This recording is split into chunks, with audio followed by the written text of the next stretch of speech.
Welcome to Money Matters with Chris Hensley, where we spotlight financial literacy issues in the Houston community and beyond. And now your host, Chris Hensley. Discussions in this show should not be construed as specific recommendations or investment advice. Always consult your investment professional before making important investment decisions. Securities offered through registered representatives of Cambridge Investment Research, a broker-dealer member FINRA SIPC. Advisory services through Cambridge Investment Research, Inc., a registered investment advisor. Cambridge and Houston First Financial Group are not affiliated. While advisors were celebrating 15% portfolio gains, their businesses were quietly dying. Eden Ovadia saw the hidden crisis no one wanted to name. Organic growth had collapsed. Instead of building more noise, she built FINNY, an AI that doesn't scale spam, but scales presence. On today's episode, I'm joined by Eden Ovadia, CEO and founder of FINNY, and Victoria Toli. Eden's journey spans machine learning, consulting at BCG's private equity team, and Y Combinator startup Crucible. And Victoria brings deep technical fluency and growth expertise from her time at Uber and Stanford, where she studied symbolic systems and artificial intelligence. Together, they're not automating generic outreach, they're redesigning how financial advisors find the right clients with soul.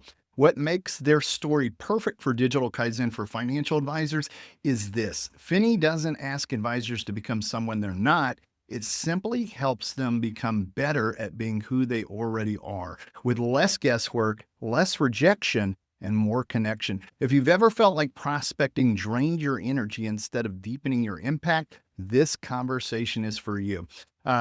Eden, Victoria, thank you so much for joining us today. Thank you so much for having us. We're super excited. Absolutely. So let's kind of dive into how FINNY got started there. Can you take us through your journey through really founding and funding, right? FINNYAI. Tell us a little bit about that. Yeah, absolutely. So like Victoria, both of our careers started in tech, and then out of college, we both took slightly different paths. I ended up doing Boston Consulting Group, was working on their private equity team. Victoria joined Uber and was actually leading Uber One and the expansion of their Uber One product. But I think the common theme was we both had an itch for entrepreneurship. We both had seen or been exposed to that at some point in our lives and knew that that was eventually our calling. On my side, when I was doing private equity work at Boston Consulting Group, I actually got to work with some of the larger RIAs and wealth management firms in the country, helping them with their inorganic growth. So a lot of M&A work, diligencing potential acquisition targets. And a couple of themes just really struck me when I was doing that type of work. One, the firms that we were looking to acquire that had figured out their organic growth were getting such a bump on the multiples and became like the number one factor that would determine a great outcome for these wealth management firms was if they could scalably and repeatably actually grow organically. So not just referrals, but figure out a way to grow beyond referrals. The other one was that after this kind of crazy bull market for the last 10, 15 years, from 2010 onwards, a lot of advisors had just become a little bit complacent to growth and had thought that, hey, if my business is growing this quickly, why would I do the really uncomfortable thing, which is client acquisition? Why would I face rejection? And so a lot of these advisors kind of had turned away from the good old-fashioned client acquisition through prospecting. But then when the market took a turn and softened a little, a lot of these firms realized that they had to kind of roll up their sleeves and try to find those old skills again and figure out how to bring on new clients, not just through referrals, which was no easy task. And it was around then that all this new technology, like large language models and AI, was coming out. And so Victoria and I put our heads together and we thought, hey, this is clearly a huge problem, really painful problem for a lot of advisors. It's quite important. It's the lifeline of their business. And we think we can actually build something using all this new technology to make it a lot more simple. I love it. That speaks right to the problem. I mean, as an advisor, I see many advisors who just sit on their laurels, right? They've done really well in the past, and then they build up this book of business and they just kind of coast, right? We're kind of famous for that. So the idea of going back and really getting back out there and prospecting and marketing, but then dialing down on the clients that are most important to them. as an advisor who works with the retirees, my book is basically aging out. Right? A lot of people are retiring and passing away. So going back and really revisiting prospecting is huge. I think that speaks to a lot of advisors there. Now, Victoria, let's talk a little bit about your background with machine learning and consulting and how that shaped Finny, because I think when we think of prospecting and then we sprinkle AI on top of that, what does that look like, and how did that background play into Finny? Yeah, absolutely. So my background, both of us actually came from the world of machine learning. And per Eden's point, we realized by taking a look at the market that there was actually no tool that was AI native and really vertical specific to the use case. And to contrast that, with Uber, we had an algorithm for pretty much everything: what time to hit you with a specific promotion, what car to try and get you into. Everything was so intelligently algorithmically driven. And then when it came to organic growth, we surveyed the market. We asked so many advisors before getting started. And the answers we got time and time again were advisors using a patchwork of horizontal solutions like PitchBook plus LinkedIn Sales Navigator, tools that were by no means built for that use case. So what we decided to do is really take up the approach of building, on top of OpenAI, on top of Anthropic, leveraging everything that is going on in the tech world. And I think we were able to see that because of our background. And that was true, not only in the early days of Finny, that's true today. We use AI in pretty much the entire product, but the three areas where AI stands out is in identifying the leads, scraping all the right data, which I'm sure we'll talk about, and forming a database of qualified prospects, then prioritizing those prospects. We use AI there as well, and machine learning specifically. And then we use generative AI to actually go and draft email sequences and generally drip on these prospects. So yeah, I'd say AI helped us come up with the idea and execute on the idea as well.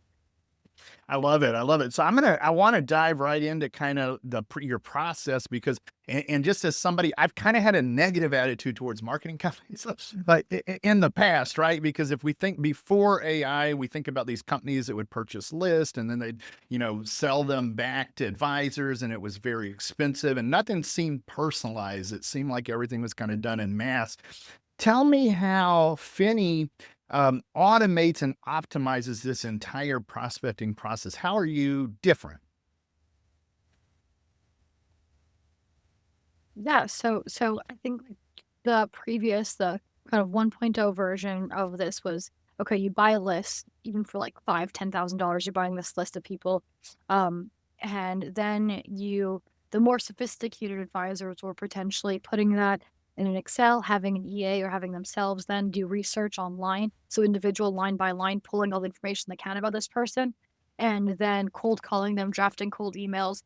And so I know someone, just to give you an example, who specifically targets owners of pharma, like local pharmacies. And so what they'll actually do is just like go on Google, create these lists, spend 5-10 minutes on every profile, like who's the owner, how old are they, what's their name, find any other information we can about them, put it in an Excel sheet.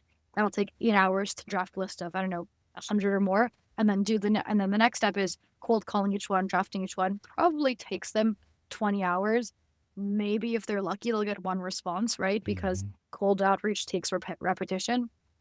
On Finny, every single thing I just mentioned, so that entire workflow could be done in minutes. So actually just in minutes, like they would just tell Finny, hey, I'm looking for people who own pharma stores in these zip codes in this area, research, find us everything there is to know about them, send them all an email introducing us, and then follow up with a call in 2 days. And that'll actually be done in a matter of minutes. So it's just like, it cannot be overstated enough, the massive amount of time that can be saved. And it's a lot more effective because we're not just a human Googling them, we're actually scrubbing the entire internet for all this information. I love that. Victoria, do you have something to add on top of that as well? I would say that the one piece that we constantly think about is that while there are other companies now trying to use AI to do parts of what Eden mentioned, the difference is that we do all of it, right? So we don't just use AI to help, dump a ton of data on advisors. We don't just use AI to prioritize the leads. we are an all-in-one platform. And the product thesis here is that if you have FINNY, you actually don't need any other tools to grow. I love that. I mean, as somebody who is really hyper focused on productivity, one of the things that I learned a long time ago was try to do everything with as minimal amount of platforms as you can. If you have a whole bunch of stuff all over the place, it makes it noisy, right? That's right. So that's really cool. One of the things that stood out when I looked at this was the idea of the F score, right? The idea of a matching engine. I think you've described it as like Hinge for financial advisors with clients. Tell me about that. What, for people who don't know what that F score is, what is that? Yeah, happy to. So F score stands for FINNY score, and it's actually a proprietary machine learning model that we developed in-house. And all it really does is really understand the advisor's preferences, understand who the advisor is best suited for, what does their book of business look like, who do they have the best chance of success with.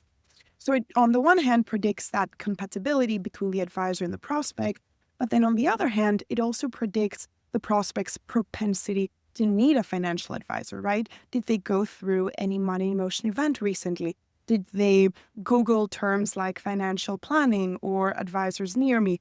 All that data are data that we track, and we're able to predict pretty accurately if someone needs a financial advisor and how well they would do with you in particular. I love that. I love that. I was just going to say, Christopher, one analogy that we use internally that is potentially helpful is that it's almost similar to Netflix, how Netflix learns what movies you'd like and then keeps recommending more and more of these. We do a very similar thing under the hood. I love that. And the thing that I was going to add is, I think it's something that you actually pressed me about before, which was, hey, are you actually, since if you're learning, you're going to at some point, FINNY's going to be actually know the advisor's own end client better than themselves. We'll actually be able to predict it better than themselves. And I think that's the secret there, right? Like humans and the human brain are imperfect systems.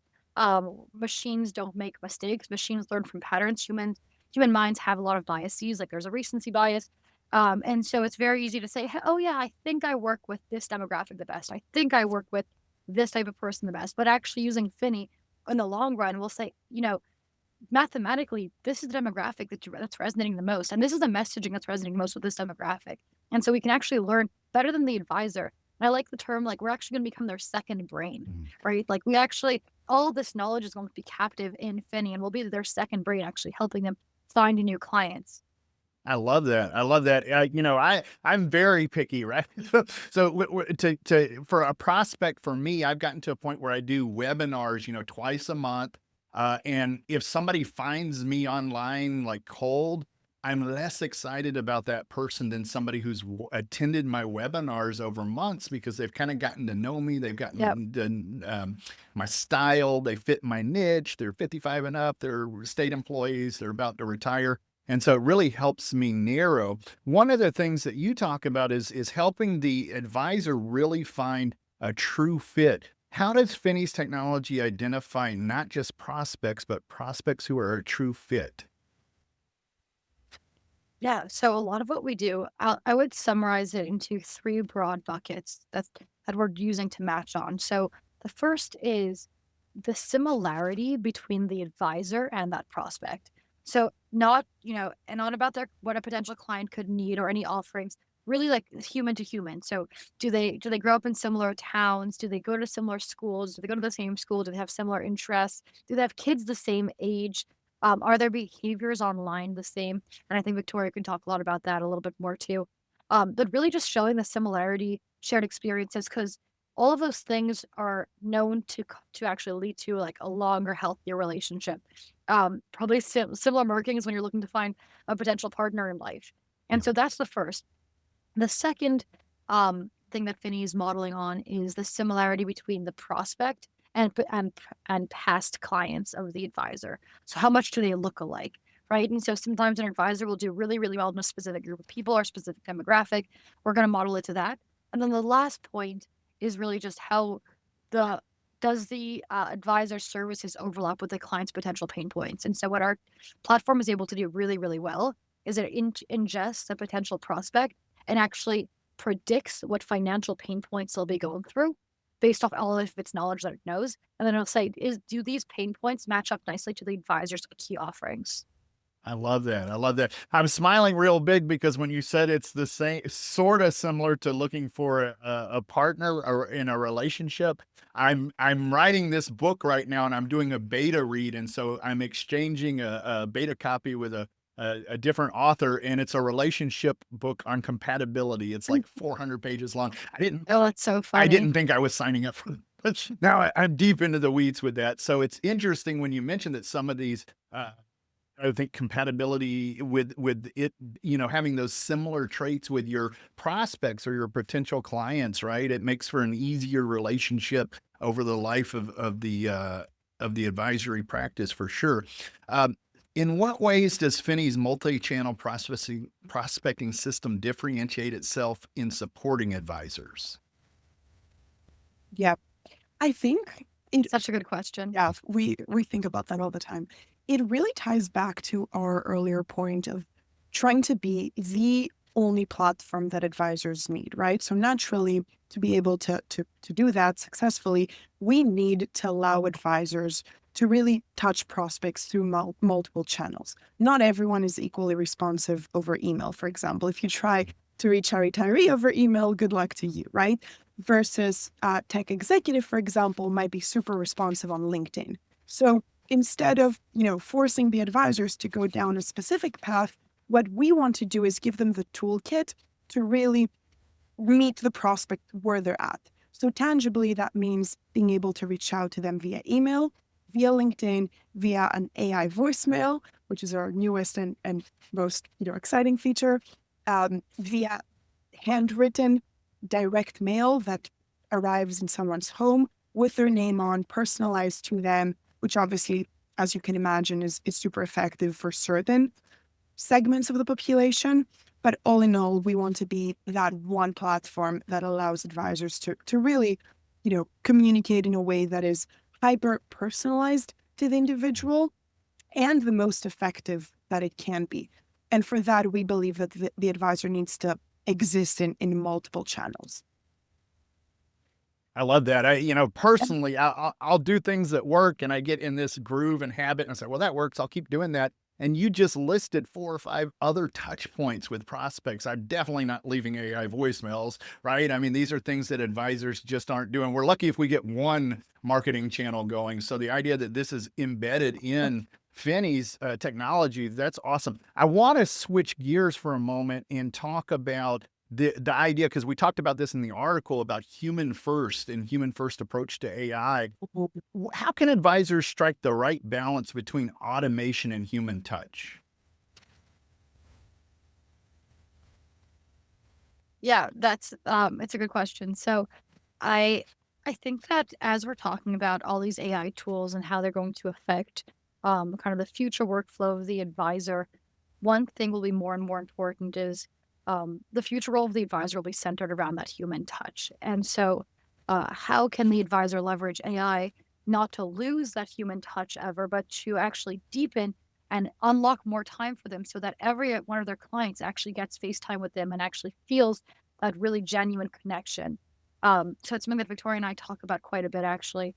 It's the idea that prospecting or really great prospecting will automate all the manual repetitive work required. So it'll free up more of that actual FaceTime with the advisor. And so it'll be a mix of that human touch plus the AI to get to a really genuine connection. I think and this is kind of across all industries, not just wealth, the expectation on the consumer side is going to increase. So consumers are going to expect more personalization, more high touch services, just a higher level of service.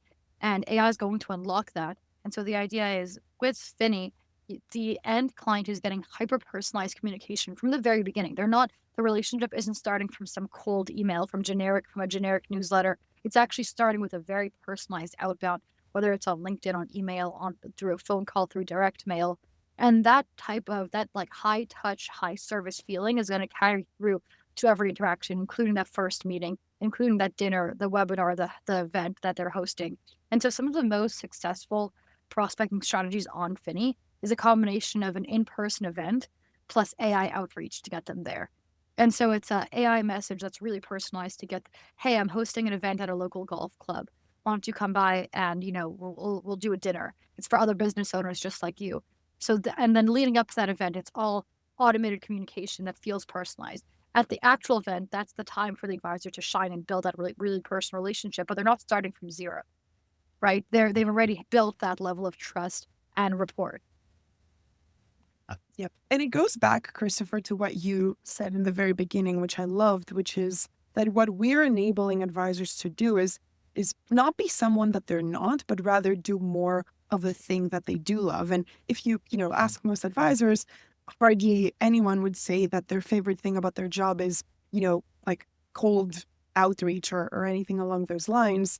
With FINNY, they can put that on autopilot and really take the time and invest it in the things that they do really enjoy, which is building trust and deepening the relationship.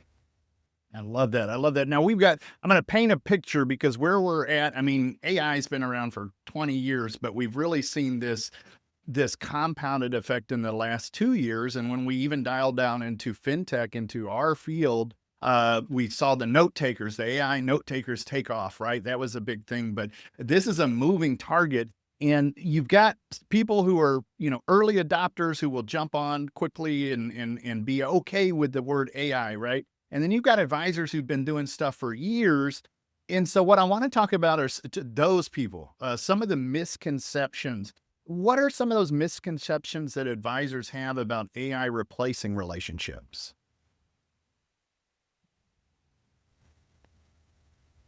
So just so I understand your question correctly, are you saying some advisors are concerned that AI is going to replace them? Yeah, I mean, as you're talking to advisors out there who are thinking about, bringing AI into their practice, there's probably some of those leftover people that have those roadblocks and those objections and just don't like AI Yeah. altogether. What would you share with them as far as misconceptions on that? Yeah, no, now I think I got it. I think that a lot of advisors are a little bit traumatized from this new technology. I mean, every 10 years, there's a new technology that's going claims to be replacing the advisor. And so whether it's, direct indexing, robo advisors, whatever it was, I feel like over the last even 50 years, there's been a new trend of like advisors are going to be a thing of the past. And, they're still here to stay. And I think they've proved and withstood the test of time, but it doesn't mean that there's not some just underlying anxiety and distrust towards this new technology. I think there's two schools of camp amongst those kind of like pushing AI. And one is that AI will replace the advisor. And then the others, which is where FINNY lives and a lot of these other tools, is that AI is going to enhance the role of the advisor and actually unlock, capabilities for the advisor to focus and do what they want to do more, spend more time on. Um, and I think that to your point, there's a lot of AI fatigue going on. And so the word AI is often being thrown around in places, and every new technology now is AI. And so it could be kind of almost a decision paralysis when you're not sure where to start. And so my recommendation on this is just spend some time thinking about, if you were an advisor, like what are the couple of pain points or areas where you're not feeling super energized, you don't really enjoy doing it every single day. You really wish you can outsource it, either to an assistant or to someone else in your team or to technology. And like those low hanging fruits, those like really small things, test out some tools, right? And then start dipping your toes and truly starting to understand like where AI can help and automate a lot of those workflows. It doesn't need to be a total AI revamp. Like no one is asking you to rip out all your existing technology and just replace them with AI. It could just start small. So it can start small with a meeting note taker, with FINNY for prospecting, with some tools that just help you draft emails, for example, or help you remember, different appointments. And as you start implementing those and starting to gain trust and understand where your level of comfort is, that's where you can start doing those like bigger implementations. I love that. That speaks right to it. I mean, you led with the idea of us as advisors being told that we were going to be replaced by robo advisors. There's a whole list of things that we're supposed to replace us, and we're still here. So that's one. But you also mentioned the idea of AI fatigue, that there's so many things out there that people are getting kind of bombarded by these different things that are new to them. And so getting comfortable with what you say, the idea of enhancing, right? Not replacing, but enhancing. In Digital Kaizen, I talk about that as well, of it augmenting our role, but not replacing the role as a human. We got just about 6 minutes or so left in the show. And I wanted to ask you on this, we've got our fingers on the pulse as far as what's going on in the industry right now, but where do you see this all going? Where are we going to be in the next 5 years or so with what you're doing, with what's going on in fintech? What does that look like for you? Yeah. I'll let Victoria talk about like Finney's specific roadmap and where we're going. But I think where the industry is going is to the super RAA, the super advisor. I think like the last 10 years, the trend was towards this holistic advisor that can like have, be a financial planner and also help you with college savings and help with and tax planning. And it became like a ton of different. And then I think this next role is, or this next jump is towards the super advisor that can not only help you with all your needs, but also do it for a lot more people and actually serve a lot more people, because a lot of the work, the back office, the type of tools that, or the type of tasks that just really don't scale with the advisor are going to start scaling. I love that. I'm 100%. thinking of a big S on my shirt here for, it's like, all right, we're doing a whole bunch. Now we got to do that. Jesus. I love Victoria, that. what are your thoughts Yep. on this? Yeah, I mean, Eden said it perfectly. Within that super advisor world where we believe we have the right to win, and by we, I mean FINNY, is really anything that touches the prospect and client relationship. Because we sit at the very top of the funnel and we own all that data about the prospect, we're actually really well positioned to help advisors keep in touch with, initially the prospect, but eventually that when that prospect turns into a client, that client as well. Put differently, what we want to be is really the organic growth engine for advisors. And if you break that down, what it really means is helping them with the top of funnel, which is what we're doing right now, but then eventually not only helping them with acquisition, but also with client retention. And there's so many, opportunities that lie in plain sight in the advisor's existing book of business. Being able to help an advisor, monitor their client data to know who just got married or whose stock recently appreciated, and empowering them to reach out to them at the perfect time with the perfect message and the perfect insight. That's something that we are incredibly well positioned to do. And actually, a lot of our customers are already pushing us towards that direction. They keep telling us, can I use FINNY for my clients? And that's very much like, where we want to go. But yeah, all in the world of organic growth for sure. I love it. I love it. So the idea of organic growth, helping us with that funnel acquisition, retention. You mentioned these life events, and this is what Eden had mentioned earlier, that second brain. I can remember maybe 5, 7 things tops, right?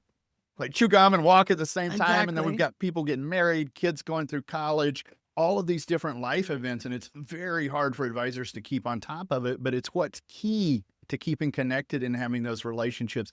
Eden, Victoria, thank you so much for being on the show today. For listeners who'd like to find out more about FINNY, where can they go to find out more information? You can just go to our website. So it's www.finnyai.com. We post everything there. We also are very active on LinkedIn. So you can just look up FINNYAI on LinkedIn. We're often posting there. We had a couple of great threads recently with Jason Wenk, the CEO of Ultrist, and a few others who are engaging with our content. So LinkedIn is where we're most active. Our website has all our information. And if they want to book a demo, they can go to our website too. I love it. I love it. So go find them on LinkedIn, book a demo if you're interested in finding out more about FINNY. And with that, thank you so much for being on the show today. Thanks so much, Christopher, for having us. This was a lot of fun. Yeah.